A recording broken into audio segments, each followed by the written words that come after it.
माँ चली अमेरिका। निधि का नेचर बचपन से ही शर्मिला था। वो ना ज्यादा लोगों से बात करना पसंद करती और ना ही ज्यादा मिलना जुलना। निधि, ये पैसे ले जरा और बाजार से चीनी तो ले आ। नहीं माँ, मैं नहीं जाऊंगी, मुझे शर्म आती है, आप ही चले जाओ ना। अरे पता नहीं क्या करेगी ये लड़की, जीवन में कभी कुछ किया ही नहीं सिवाय पढ़ाई और घर के कामों के। इसकी शादी भी आसपास ही कहीं करवा दो, दूर जाकर इसका गुजारा कैसे होगा।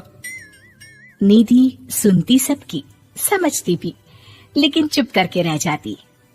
एक दिन पिता के दोस्त अपने परिवार के साथ निधि के घर खाने पर आते हैं। उनकी बेटी बहुत ही स्मार्ट होती है। निधि बेटा, वीणा के साथ बात करो, देखो अंकल की बेटी भी आई है उनके साथ। निधि वीणा के साथ वहीं बैठ जाती है। चलो ना अंदर चलते हैं, यहाँ कहाँ बड़े लोगों के बीच बैठे। निधि माँ की तरफ देखती है और अंदर चली जाती है। वैसे मैंने ना अपना चैनल खोला है, तुम सब्सक्राइब करना उसमें। मैं ना ब्यूटी और फैशन की बात करती हूँ, ये देखो।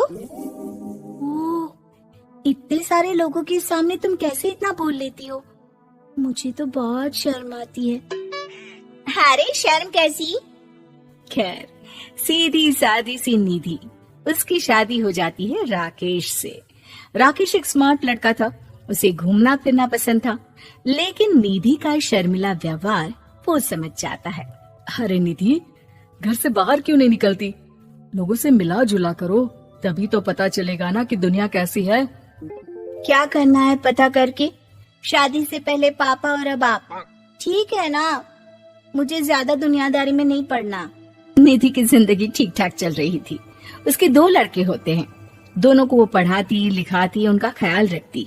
निधि, 25 साल हो गए शादी को, दोनों बच्चे सेटल हैं। हम लोगों ने शहर में 2 मकान भी ले लिए। दोनों की शादी खुद का पता ही नहीं चला कैसे उड़ गया। हाँ, ये तो है। मैं खुश हूँ, जिम्मेदारियाँ आती रही, मैं निभाती रही, और क्या चाहिए। देखो, मैंने सोचा है कि अब हम लोग अमेरिका जाकर रहेंगे। यहाँ की जिंदगी तो जी ली, वैसे मुझे वहाँ बहुत अच्छी नौकरी मिल रही है। मैं कैसे चलूंगी? मुझे वहाँ का कुछ नहीं पता। अब तो जानते हैं ना कि मैं घर से बाहर ही कम निकलती हूँ। अरे तो क्या हुआ, वहाँ भी घर में ही रहना है ना, मैं हूँ ना, नौकरी करूँगा। निधि मान जाती है और पति के साथ अमेरिका चली जाती है। माँ, तुम्हारी बहू को बच्चा होने वाला है, तो क्या तुम 2 महीने के लिए यहाँ आ सकती हो? मुझे तुम्हारी बहुत जरूरत है, मैं टिकट भेज देता हूँ। हाँ, ये तो बहुत खुशी की बात है। मेरा भी मन सबसे मिलने का कर रहा था, पर क्या माँ? पर अब मैं आऊंगी कैसे? पापा से बात करती हूँ। देखो माँ, प्लीज बहाना मत बनाना, तुम जानती हो ना इस वक्त में मैं किसी पर भरोसा नहीं कर सकता हूँ। निधि पति को सारी बात बताती है। क्या आप भी चलेंगे? निधि, आने जाने में बड़ा खर्च हो जाएगा, ऊपर से मुझे यहाँ छुट्टी नहीं मिलेगी। बहू पर वक्त ऐसा है कि तुमको तो जाना ही पड़ेगा। मैं अकेले दुकान तक तो नहीं जा पाती, इतनी दूर भारत कैसे जाऊंगी? मुझसे नहीं होगा। लेकिन सबके कहने पर निधि को जाना ही पड़ता है।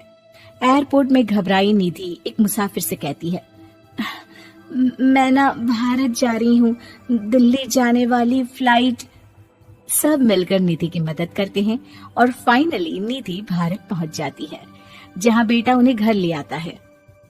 वाह माँ जी, यहाँ तो मैं भोपाल तक नहीं जा पाती, आप अमेरिका से आ गई। भाई चालाकी तो औरतों में होनी ही चाहिए, यहाँ हम बुद्धू के बुद्धू रह गए।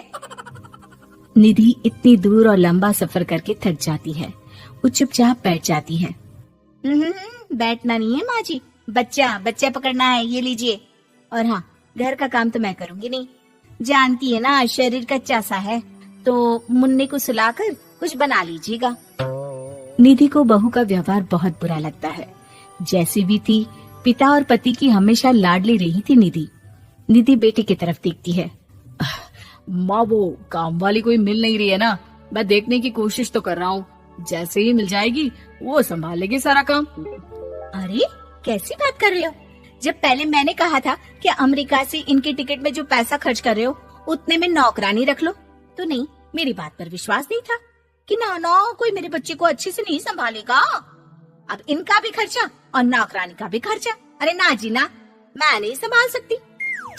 निधि जैसे तैसे 2 महीने रहकर वापस अमेरिका चली जाती है, लेकिन वहां जाते ही जैसे राकेश उसे देखता है उसके गले लग जाता है।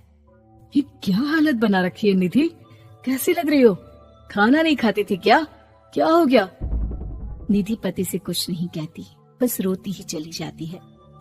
मैं नहीं चाहूंगी कभी भी भारत, आप मुझे हमेशा यहीं रखना अपने पास। राकेश बेटे को फोन करता है।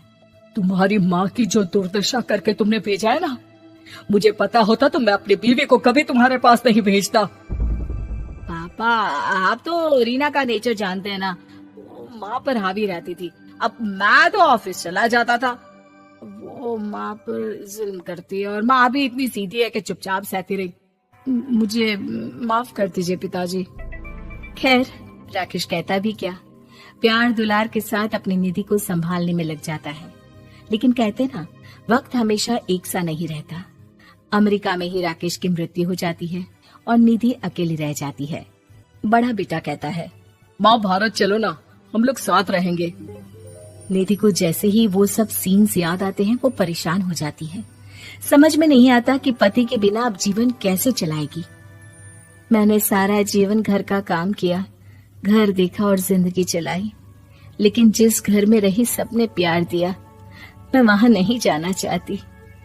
तभी राकेश जिस कंपनी में काम करता था उसका मालिक निधि के घर आता है। वो भी भारतीय ही होता है। दीदी, राकेश ने आपके बारे में बताया था। जब से आप भारत से लौटी थी उसे आपकी बहुत चिंता रहती थी, इसलिए उसने मुझसे कहा था कि कभी अगर वो ना रहे तो मैं आपको ये पैसे दे दूं। और हाँ, हम लोगों की कंपनी में आपके लिए नौकरी भी है। निधि पति के पैसे देखकर मन में तसल्ली करती है और नौकरी के लिए हाँ कर देती है। अरे पागल है क्या माँ, कैसे नौकरी करोगी? ये अमेरिका है, दिल्ली नहीं। वहाँ तो तुम घर से निकल भी नहीं पाती थी, यहाँ कैसे? मेरे पति, मेरे पिता मुझे खुश देखना चाहते थे। वो लोग जब तक थे मुझे किसी चीज के लिए ना फोर्स किया, ना कभी कमी होने दी। पर अब मुझे जीवन जीने के लिए घर से निकलना ही होगा। बेटा, तुम तो अगली फ्लाइट से भारत लौट जाओ, मैं यहीं खुश हूँ।